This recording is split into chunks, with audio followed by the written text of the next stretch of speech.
I want you to imagine, just for a second, that you possess a literal superpower. Oh, a superpower, okay. Yeah, but not flying, not shooting lasers from your eyes or anything like that. Something way more applicable to your everyday life. Right. Imagine a power that grants you, like, absolute emotional control. A power that commands instant respect the moment you walk into any room.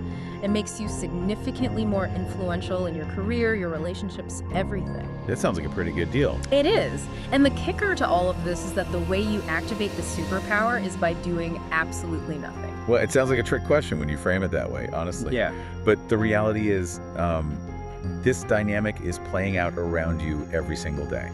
And it's a skill that is entirely accessible to you right now. Exactly. And that is the core premise we are exploring in our deep dive today. We're guided by excerpts from the text, The Eloquence of Stillness. And, you know, the material makes a really compelling case for this counterintuitive reality, which is that pure intentional silence is a superpower most people will literally never develop. So, okay, let's unpack this. Because if I look around at how we communicate today, our default state is just, well, a relentless output of noise. Constant. Right. We blare our thoughts, our opinions, our immediate reactions at all times. It reminds me of this analogy. It's like a crowded, chaotic highway where everyone is just leaning on the horn, but nobody's actually moving forward.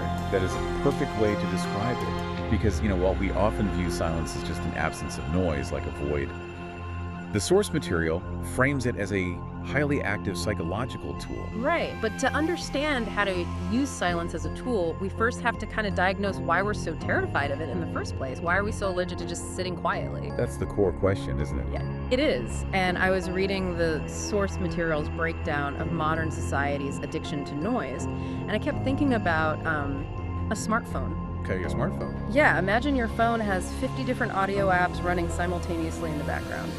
You've got podcasts, music, social media, text pings, everything. Sounds exhausting. It totally is. Yeah. And we are terrified of letting that battery drain down to zero. I mean, we will plug it in anywhere just to avoid facing a blank black screen.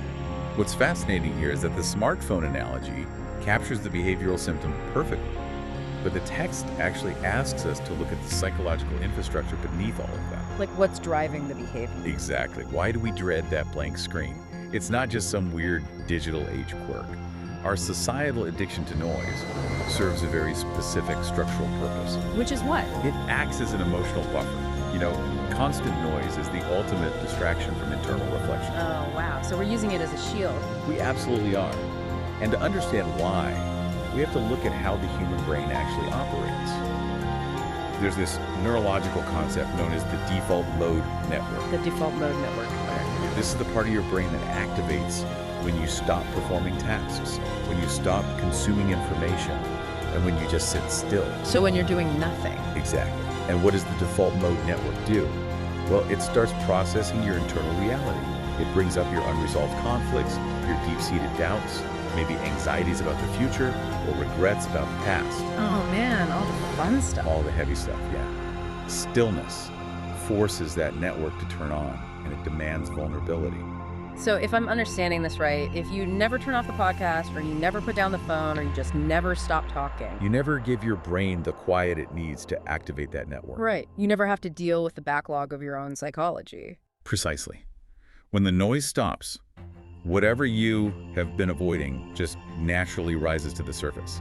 By actively keeping the noise going, we keep those uncomfortable internal realities at bay. That makes so much sense. And society has built an entire infrastructure to facilitate this avoidance. I mean, everywhere you look, there's a screen, a soundtrack, a notification, all ready to save you from your own thoughts. We've basically culturally equated constant output with productivity. Yes. And we've framed silence as stagnation, or even worse, as like an awkward failure. But wait, if our brains are hardwired to panic when the noise starts, how does anyone actually override that? Because it sounds like we're fighting our own neurobiology here. Well, we are fighting it, which is exactly why stepping into silence requires a deliberate philosophical shift. It's not just some quick life hack. Right. The source material pulls heavily from Stoic philosophy here. It suggests that because the modern world is designed to be loud, quiet is no longer a natural occurrence. You have to make a tactical choice to regain emotional control. Here's where it gets really interesting, though, because I feel like I need to challenge this application of Stoicism. Go for it. When most people hear the word stoic, the immediate association is someone who is just emotionally flatlined, like bottling it all up. Right, the statue. Yeah. If you're sitting in a high-stress meeting, absorbing criticism, and you just stare back silently, that doesn't necessarily look like emotional control to me. It looks like you've dissociated. It looks like you're just checking out because you can't handle the pressure. That is such a common reaction. So how do we differentiate this concept of stillness from just, unhealthy emotional suppression? That is the most common misunderstanding of Stoicism, and it is crucial that we dismantle it here. Because dissociation is a defense mechanism. Okay. When you dissociate, you are fleeing internally because the external stimulus is just too overwhelming. You shut down your awareness. Stoic stillness is the exact opposite of that. How so? It is a state of hyper-awareness. You are remaining highly present, you're maintaining eye contact, and you're absorbing the information. But, and this is key, you are refusing to let the external stimulus dictate your internal heart rate. So you're staying in the room, but you aren't letting the room control you. Exactly. If we connect this to the bigger picture, the Stoic dichotomy of control teaches that we have zero authority over the external world. The noise, the insults, chaotic events, we can't control any of it. Right, obviously. But we maintain absolute sovereignty over our reaction to it. Think of your nervous system like a television. When someone insults you or challenges you, they are handing you an emotion. Like handing you a remote. Yes. If you immediately yell back or immediately start aggressively defending yourself, you have essentially handed them the remote control to your nervous system. You are letting their input dictate your output. Wow. So the person who yells back immediately is actually the one who has lost control. They're just acting as a puppet to the other person's stimulus. That's exactly it. The text points out that true agency exists solely in the gap between a stimulus and a response. The gap. Right. But for most people who are totally addicted to noise and reaction, that gap is non-existent. Stimulus equals immediate reaction. There's no space. None. But intentional silence expands that gap. When you practice stillness, you are stretching out that fraction of a second. You're giving your higher cognitive functions, your prefrontal cortex, the time to actually process what just happened. Instead of just letting your primal amygdala violently react. Exactly. You haven't suppressed your anger or your fear. You simply refused to let those emotions author your next action. That reframes the mechanics of power entirely for me. Because we usually picture the powerful person in the room as like the loudest one, right? The person banging their fist on the table, dominating the airwaves, constantly interrupting people. But what you're saying is that behavior is actually a symptom of a non-existent gap. It's highly reactive. It is highly reactive, and frankly, it broadcasts insecurity. Once you establish that internal emotional fortress through the Stoic pause, it radically transforms your outward interactions. How so? Well, the text moves from the internal psychology of silence to its external application, the mechanics of influence. It explains why, completely counterintuitively, the most powerful people in any given room tend to speak the least. Okay, I have definitely seen this dynamic play out in business. Oh, I'm sure you have. Yeah, think about a high-stakes negotiation. Say you're negotiating your salary or you're trying to buy a house.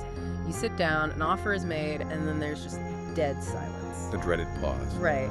And anyone who studies negotiation will tell you that the first person to speak after that silence usually loses. Every time. So what does this all mean? I like to visualize silence not as just empty space, but as a literal physical weight sitting in the center of the room. When you stop talking, you take that heavy weight and you hand it over to the other person. You force them to carry it. That's a great visual. And most people are so incredibly uncomfortable holding that weight, they will do anything to put it down. They'll negotiate against themselves, they'll offer unprompted concessions, they'll just start rambling. The physical weight analogy works perfectly because it highlights the sheer burden of social expectation. But this raises an important question. Why does holding that weight, or refusing to drop it, command so much respect from others? Right. Why does it work? The source material explains this through a fundamental economic principle, but applied to human communication. And that is the principle of scarcity. Oh, supply and demand applied to our vocabulary. Exactly. Think about a central bank and currency. If a bank prints an endless, infinite amount of money and just floods the market, what happens? The value of every individual dollar plummets. Right. Hyperinflation takes hold and the currency becomes essentially worthless. Well, your words operate on the exact same economic principle. Oh, that makes so much sense. If you are constantly talking, constantly flooding the room with your opinions, your immediate reactions, and all your over-explanations, the perceived value of your words drops to near zero. Because they're not rare. Exactly. People stop listening to you because your communication is cheap and abundant. You know, it reminds me of acoustic engineering. Oh, really? How so? Well, if you have a track where every single instrument and vocal is turned up to maximum volume, you don't actually get a powerful, punchy song. You just get this flat wall of white noise. Ah, right. The only way to make a specific instrument punch through that mix is to actually cut the frequencies around it. It seems like human communication operates on the exact same physics. That is a much more accurate framework than assuming volume equals authority. When you cut the surrounding noise, your signal finally becomes clear. If your words are rare, if you only speak when you have synthesized the information and have something of high value to contribute, their perceived value skyrockets. They carry weight. They do. When the habitually quiet person finally leans in to speak, the entire room instinctively stops and leans in to listen. Powerful people speak less because they understand that over-explaining actively dilutes their authority.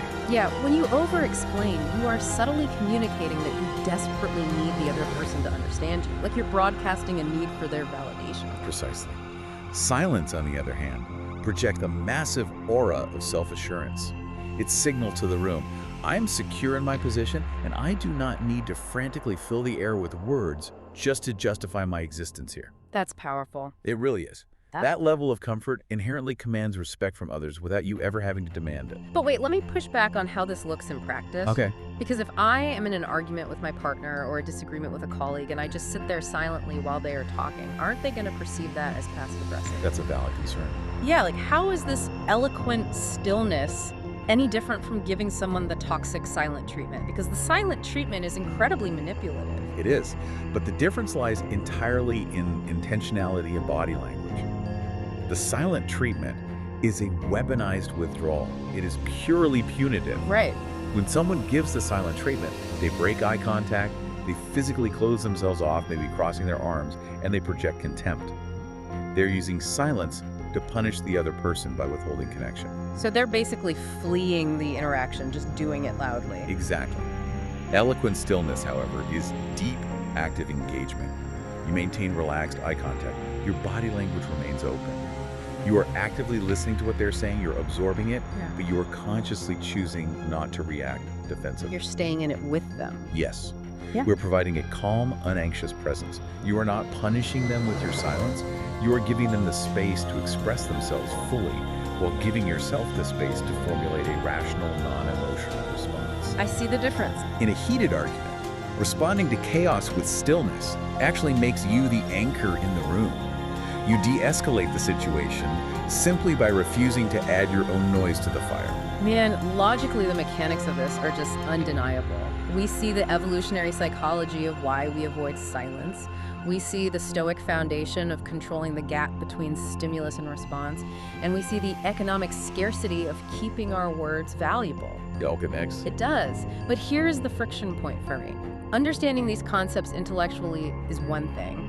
Actively building this muscle in a noisy, everyday life is completely different. Oh, absolutely. Let's look at the application. How do we actually do this? I want you, the listener, to picture your next meeting at work or the next time you get asked a loaded, hostile question. Think about trying to intentionally pause for just 3 seconds before answering. Just 3 seconds. Just 3. 1, 2, 3. If you try this for the first time, the sheer physical discomfort will shock you. Your palms might sweat, your heart rate will definitely elevate, and your brain will scream at you to say something, anything, just to bridge that gap. That visceral physical reaction is the ultimate proof of how conditioned we really are. And to understand how to overcome it, we have to look at the biological mechanism behind that anxiety. Why do we freak out? Why do your palms sweat during a 3-second conversational gap? Well, the human nervous system interprets conversation as a continuous rhythm of social validation. Person A speaks, person B nods in response. Like a heartbeat. Yes, that rhythm tells our primitive brain that we are part of the tribe, that we are accepted, and that we are safe. So when you break that rhythm by pausing for 3 seconds, the other person's brain and your own brain registers a lack of immediate validation. It interprets that gap as a micro-rejection. You literally experience a mild fight or flight response because your biology thinks you are failing a social test and might be ostracized from the group. Most people cannot endure that physical discomfort, so they just fold. They rush in with words just to soothe their own nervous system. We talk just to make our own heart rate go down? That is wild. It really is. But the source text provides practical strategies for retraining your nervous system to handle this. The most important step is simply starting small. You do not need to take a vow of silence for a month. Thank goodness. You start by intentionally injecting micro-pauses into really low-stakes conversations. When someone finishes a sentence, instead of immediately jumping in with your own anecdote to relate to them, just nod. Maintain eye contact. Count to 2 in your head. You're just practicing carrying that physical weight we talked about. Exactly. You are learning to tolerate the initial spike of anxiety that comes with a conversational lull. You have to retrain your amygdala to understand that a pause is not a threat. A gap in conversation is not an emergency that requires your immediate intervention. And I imagine as you practice this in low-stakes environments, the physical discomfort begins to fade. It does, the sweat, the racing heart that goes away over time. And once you can endure the pause without panicking, what happens to the dynamic of the conversation? Well, that brings us to the second phase of application, active observation. Once you hold your ground and survive that 2-second spike of anxiety, you actually get to observe human nature in action. Oh, this sounds fun. It is. You will watch as the other person almost inevitably rushes to fill the void. They will elaborate on their initial point, they will reveal more underlying information that they might have previously hidden, or they will subtly shift their position to seek your approval. Just because of the silence? Yes, because nature abhors a vacuum, and human psychology abhors a silent room. It really flips your entire perspective. You shift from viewing silence as this awkward gap that you are personally responsible for filling to viewing it as a strategic space that you purposefully create for others to step into. Exactly. It really is a superpower hidden in plain sight. It changes how you process your own emotions, and it fundamentally changes how the world perceives your authority. As a practical way to test this, I really encourage an observation exercise this week for anyone listening. Pay attention to the noise around you. Identify the loudest person in your office or your social circle, the individual who dominates every conversation, who constantly interrupts, who over-explains. We all know one. We do. Yeah. Then, identify the quietest person, the one who listens deeply and only speaks when they are actually synthesize the information. Observe how others react to both of them. Watch who actually holds the most influence, whose words carry the most weight when complex decisions are being made. If you do that, the reality of the scarcity principle will become glaringly obvious. And, I want to leave you with a final thought to mull over today. If we accept the economic premise that your words operate like a currency, are you spending them constantly? Are you throwing them around like spare change on reactions and justifications that simply don't matter? What if you decided to hoard that wealth? What if the most profound, the most impactful, and the most powerful thing you say tomorrow is absolutely nothing at all,